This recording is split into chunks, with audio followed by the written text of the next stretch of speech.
Kasih karunia dan damai sejahtera Allah Bapa kita dan anaknya Tuhan Yesus Kristus menyertai saudara. Amin. Shalom, saudara-saudari yang terkasih di dalam nama Tuhan Yesus Kristus. Senang bisa menyapa saudara di tempat saudara berada hari ini dalam dimensi yang berbeda, tetapi dalam dunia yang sama. Sebagai insan yang diciptakan untuk Tuhan, sebelum kita melakukan rangkaian aktivitas kita pada hari ini, marilah kita mengawalinya dengan mendengarkan firman Tuhan. Shalom, selamat pagi untuk kita semua. Renungan kita di pagi hari ini tertulis di Yeremia 23 ayat 24. Sekiranya ada seseorang menyembunyikan diri dalam tempat persembunyian, masa aku tidak melihat dia? Demikianlah firman Tuhan. Tidakkah aku memenuhi langit dan bumi?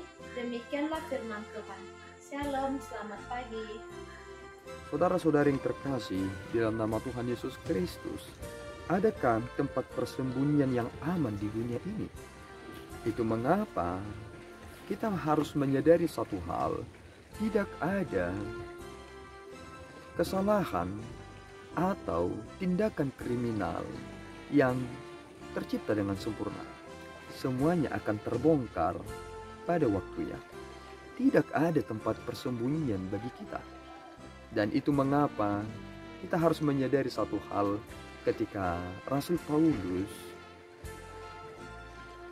pergi ke Roma, ada seorang yang melarikan diri ke tempat itu. Pikirnya salah satu tempat yang teraman baginya untuk dapat lolos adalah ketika ia pergi ke tempat yang ramai. Dan ternyata Paulus bertemu dengan dia, dan dia memperbaharui hidupnya dan mengembalikan ia kembali. Yang dulunya dia tidak berguna, dan ketika ia dikembalikan dia menjadi orang yang berguna dan tidak tanggung-tanggung. Dia pernah menjadi pemimpin gereja yang besar pada waktu itu. Dan kini ketika kita melihat nats harian pada saat ini, yakni dari kitab Yeremia, Tuhan berkata bahwa tidak ada tempat persembunyian bagi siapapun dia yang melakukan pelanggaran. Jangan kita merasa aman ketika kita tidak terusik atas orang lain ketika kita berada di suatu tempat. Ternyata Tuhan melihat kita berada di mana.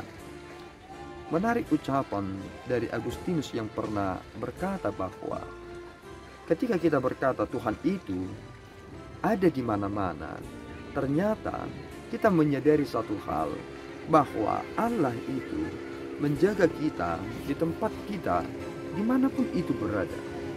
Sebab Tuhan memelihara kita, Tuhan telah menciptakan kita, dan segala sesuatu yang ada di bumi ini adalah pasca kondisi yang diciptakan oleh Allah, dan Dia tahu seluk-beluknya bagaimana. Dan Yesus Kristus pernah berkata bahwa kamu tidak tahu berapa jumlah rambut di kepalamu, tetapi Tuhan mengetahuinya.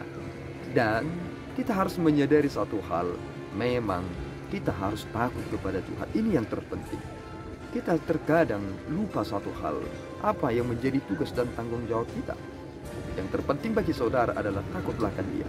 Sehingga meskipun aku memiliki hal-hal yang luar biasa di dunia ini, aku memiliki harta benda, mungkin aku bisa pergi ke suatu tempat dengan cepat menggunakan jet pribadi, tetapi segala sesuatu yang aku lakukan harus di dalam takut akan Tuhan. Mengapa demikian? Karena Tuhan tahu aku berada di mana, dan Tuhan tahu apa yang sedang aku kerjakan. Sekarang ini orang berlomba-lomba untuk membuat GPS di kendaraan mereka sehingga mereka dapat melacak di mana kendaraan mereka itu sedang berada. Ternyata ada satu hal yang sejak dulunya Tuhan telah izinkan itu ada di dalam kita, dan roh itu ada pada kita. Itulah yang menuntun kita kepada kebenaran itu, sehingga kita tidak bisa membohongi tentang keberadaan kita. Ketika kita berdosa, kita tidak dapat membohongi itu. Maka lakukanlah pekerjaan saudara dengan baik, karena Tuhan Maha Tahu, dan Tuhan melihat apa yang sedang saudara kerjakan. Tuhan Yesus memberkati. Kita berdoa. Ya Allah Tuhan kami bersyukur atas berkat-Mu, terpuji nama-Mu, atas firman yang boleh kami dengar hari ini. Kiranya Engkau memelihara kami Bapa, sehingga segala sesuatu yang boleh kami kerjakan adalah kasih akan Engkau dengan penuh rasa tanggung jawab kami, sehingga kami tidak bermain-main dengan apa yang Tuhan beri dimanapun kami berada. Terpuji namamu dari tempat ini, karena Engkau yang tahu segala perjalanan hidup kami. Dalam Yesus kami berdoa dan mengucap syukur. Anugerah Tuhan kita Yesus Kristus, kasih setia Allah Bapa, dan persekutuan Roh Kudus menyertai saudara. Amin. Tuhan Yesus memberkati.